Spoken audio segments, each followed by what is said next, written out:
মাসে যে নির্বাচন নিয়ে এত আলাপ আলোচনা হচ্ছে সেটার বিষয়ে আমাদের মতামত হলো এটা সঠিক অর্থে ঠিক নির্বাচন হচ্ছে বলে আমরা মনে করছি না। এটা নির্বাচনের নামে কিছুটা প্রহসন হচ্ছে বলে আমার বিশ্বাস।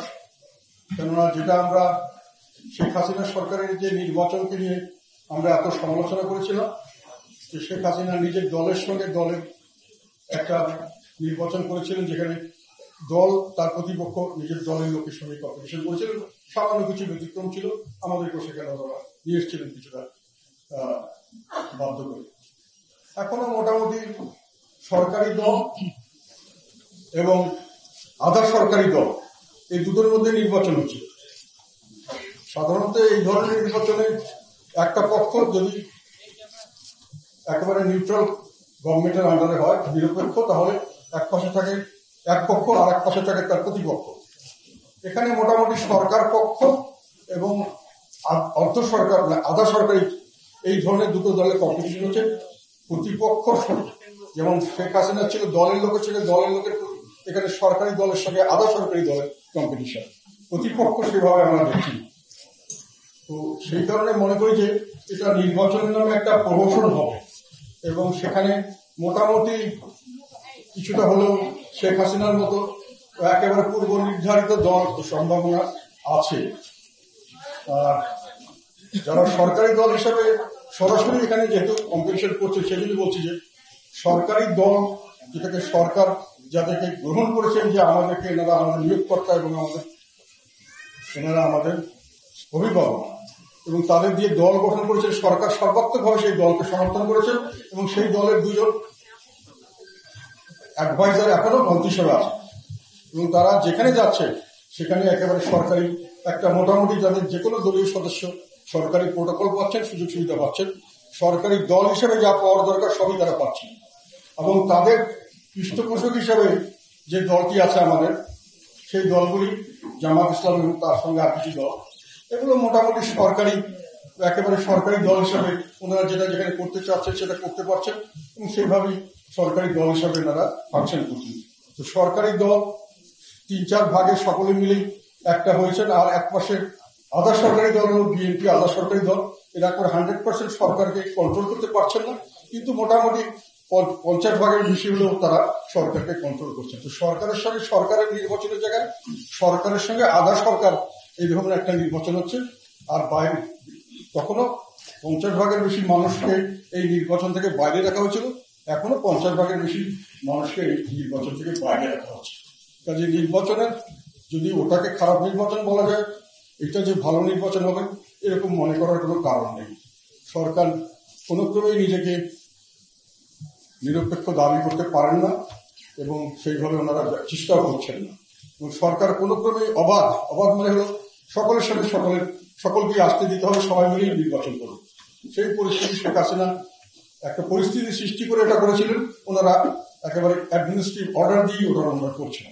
একটা দলকে ওনারা সম্পূর্ণ বাদ দিয়েছেন, আমাদেরকে বাদ দিতে চেয়েছেন, এখনো ঝুলন্ত অবস্থা রেখেছেন। কিন্তু এখানে গিয়ে সমস্যা যেটা দাঁড়িয়ে গেছে সেটা হলো সরকারি দল আরো দীর্ঘদিন নির্বাচন ছাড়াই এইভাবে সরকারে থাকতে চাচ্ছে। সরকারি দল মানে শুধু আমি অন্তর্বর্তীকালীন সরকার না, তাদেরকে যারা নিয়োগকর্তা এবং তাদেরকে যারা নিয়োগ করেছেন নিয়োগকর্তা তারা যে সরকারি দল, ওরা দীর্ঘদিন ধরে আরো বেশি দিন এরা সরকারি করার জন্য ওনারা ইচ্ছুক। সেখানে আবার আধা সরকারি দল বিএনপি আবার এটাতে ইচ্ছুক না। ওনারা মনে করেন যে ওনারা পুরো সরকারি দল হয়ে যাবেন একটা নির্বাচন হয়ে গেলে, যত তাড়াতাড়ি সম্ভব এই নির্বাচনটা ওনারা করার জন্য চাচ্ছেন। তো এইখানে সরকারি দল চেষ্টা করছেন যে কোনো ভাবে এটাকে আমরা ঠেকিয়ে দিতে পারি কিনা, এবং সেইভাবে তারা কিছু বাহানা তৈরি করেছেন যাতে করে নির্বাচনটাকে তারা পিছিয়ে দিতে পারে। সেখানে বিএনপির সমস্যা হয়ে গেছে যে সরকারি দলের সঙ্গে আধা সরকারি দল, সেখানে সরকারি দল যদি পার্টিসিপেট না করে শুধু আধা সরকারি দল দিয়ে তো নির্বাচন হবে না। সেই কারণে জাতীয় পার্টির একটা ভূমিকা রাখার প্রশ্ন দেখা দিয়েছে এবং হয়তো সেই কারণে আমাদেরকে নিয়ে একটা আন্দোলন চলছে। এক পক্ষ চাচ্ছে যে এই দলটি না আসুক, তাহলে সরকারকে ওরা, যেটা আমাদের মাননীয় প্রধান উপদেষ্টা বিভিন্ন জায়গায় বক্তব্য দিয়েছেন বিদেশি, যে অনেকে 5 বছর চাচ্ছে, অনেকে 10 বছর চাচ্ছে, অনেকে 50 বছর চাচ্ছে, ওই এজেন্ডাতে অনেকে আছেন। আবার আধা সরকারি দল বিএনপি এটা থেকে বেরিয়ে আসার জন্য তারা মনে করছেন যে একতরফা নির্বাচনটাকে যদি না করতে হয় তাহলে আমাদেরকে হয়তো জাতীয় পার্টিকে আনতে হবে। তারপরে জাতীয় পার্টি নিয়ে নানান ধরনের ষড়যন্ত্র চলছে। সরকার একবার মনে করেছিলেন যে জিএম কাদের বিহীন জাতীয় পার্টি হলে এটা মানে বাঘ কিন্তু হাতে পায়ে কোনো নখ নেই, দাঁত নেই, এরকম একটা কিছু হলে ওনারা রক্ষা হবে, নিয়ম রক্ষা হবে যে একটা দল এসছে, কিন্তু ওর দলের যে শক্তি ওটা থাকবে না, ওটা তাদের জন্য কন্ট্রোল করার সুবিধা হবে। যাই হোক, এই পরিস্থিতিতে তবুও আমরা নির্বাচনের জন্য প্রস্তুতি নিচ্ছি। আমরা চাই নিরপেক্ষ সরকারের অধীনে একটি নির্বাচন হোক। সরকারি দল এবং আধা সরকারি দলের নির্বাচন কোনো নির্বাচন নয়। সেই নিরপেক্ষ দলের অধীনে যে কোনো দল নির্বাচন করতে চাইবে তাকে নির্বাচন করতে দেওয়া উচিত, এবং মানুষ জনগণ ঠিক করবে কাকে আমরা বর্জন করবো, তো আমরা তাকে গ্রহণ করবো। অ্যাডমিনিস্ট্রেটিভ অর্ডার দিয়ে, নির্বাহী অর্ডার দিয়ে কোন দলকে নির্বাচন থেকে বাইরে রাখা বা কৌশল করে বাইরে রাখা, এই দুটোর মধ্যে কোনো পার্থক্য নেই। এই নির্বাচনগুলি গ্রহণযোগ্য নির্বাচন হবে না, এরপরে দেশে কোনো স্থিতিশীলতা আসবে না। এই নির্বাচনের দিন থেকে শুরু করে দেশে এই হিংসাত্মক কার্যকলাপ বাড়তে থাকবে, এবং যতদিন যাবে যদি নির্বাচনটা আমরা করে ফেলতে পারে তাহলে অশান্তি বাড়বে, এবং সেই অশান্তির মধ্যে কোনো বিনিয়োগ আসবে না, কোনো সাহায্য আসবে না, কোনো ইন্টারন্যাশনাল কোনো বড় বড় চুক্তি করা যাবে না, এবং দেশের অর্থনীতি বিপর্যস্ত হবে, এবং দেশে হানাহানি মারামারি কাটাকাটি চলতে থাকবে, তার কোনো শেষ হবে না, এবং সেটাতে দেশ একটা বিপর্যয়ের দিকে এগিয়ে যেতে পারে। কাজে আমি মনে করি এই নির্বাচনের আগে সবাই চিন্তা করা উচিত, এইরকম সাজানো একতরফা নির্বাচনে আমরা যাব কি যাব না। সামনের দিকে সবাই মিলে আমরা একটি নিরপেক্ষ সরকার চাই কি চাই না। নিরপেক্ষ সরকারের অধীনে যদি একটা স্বাভাবিক নির্বাচন হয়, সেখানে জনগণ ঠিক করে কাকে কাকে কোথায় দিবে, সেইভাবে যদি একটা দেশ পরিচালিত হয়, সেই নির্বাচিত সরকার সঠিক অর্থেই দেশ পরিচালনা করতে পারবে। কেননা সবাই তখন শান্তিপূর্ণ পরিবেশ হবে, স্থিতিশীলতার গ্যারান্টি অনেক বেশি থাকে।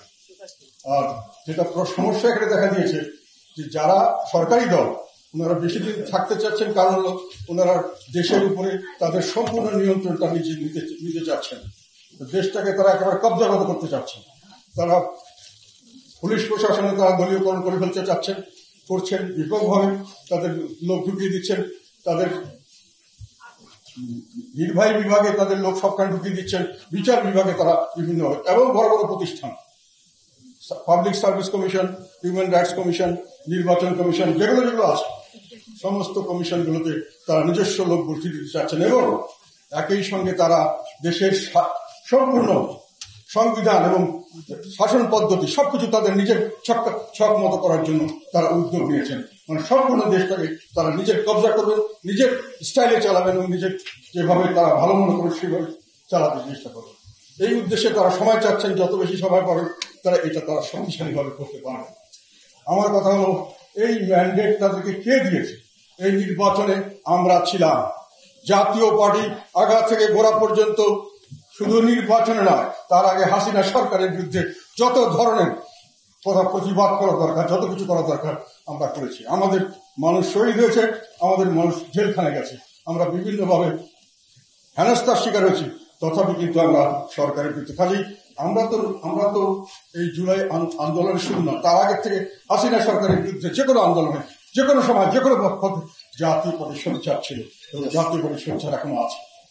ফলে এইভাবে করে তারা নিজস্ব একটা কাঠামো তৈরি করে, সেই কাঠামোতে তারা দেশকে সম্পূর্ণভাবে নিজস্ব ধ্যান ধারণা নিয়ে চালাবেন, সেইভাবে সবকিছুকে পরিবর্তন করবেন, এইটা আমরা মানতে পারি না। আমি মনে করি জনগণ তাদের কাউকে এই ম্যান্ডেট দেয় না, আমরা জনগণের অংশ, আমরা তাদেরকে এই ম্যান্ডেট দেই নাই। আমরা বিশ্বাস করি যে জনগণই একমাত্র সকল ক্ষমতার উৎস, এবং জনগণই ঠিক করবে সেই জনগণ কি পদ্ধতিতে চলবে, কিভাবে বাঁচবে। তার জন্য যে সংবিধান আছে, সেই সংবিধানের আলোকে যা কিছু পরিবর্তন তা করতে হবে। আমি এই কারণে আমাদের কথা হলো যে সংস্কারের কথা বলা হচ্ছে, মুষ্টিমেয় মানুষের সমর্থনে সেই সংস্কারকে যদি জোর করে চাপিয়ে দেওয়া হয়, এই চাপানোর সংস্কার কেউ মানবে না। দেশ একটা অশান্তি থেকে আরো অশান্তিতে যাবে, এবং সামনের দিকে আমরা বড় ধরনের দুর্যোগে পড়ব, বড় ধরনের বিপদে পড়বে বাংলাদেশ। আমরা সেই দিকে যাচ্ছি কিনা এটা সকলে চিন্তা করে দেখতে হবে।